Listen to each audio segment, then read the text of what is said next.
अस्सलामु अलैकुम रहमतुल्लाहि व बरकातुहू। सब ईमान वालों को एक ज़ियारत करवाना चाहता हूँ।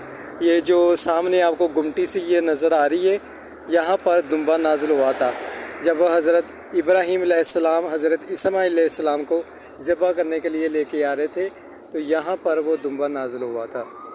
तो मेरी दुआ है अल्लाह ताला से पूरी कायनात में जितने मुसलमान हैं अल्लाह ताला सबको हज की उम्र की सादत नसीब फरमाए, आमीन। ये मकाम मीना में है और ये जो लोग मीना से वापस आ रहे हैं ये सब हाजी हैं और ये मीना के बिल्कुल साथ ये चीज़ है। इसको थोड़ा सा मैं जूम करके आप लोगों को दिखाता हूँ। ये वाली गुमटी सी है, ये वाली। यहाँ पर हज़रत इब्राहीम अलैहिस्सलाम लेके आए थे हज़रत इस्माईल अलैहिस्सलाम को, यहाँ पर वो दुम्बा नाजिल हुआ था। जज़ाकल्लाह।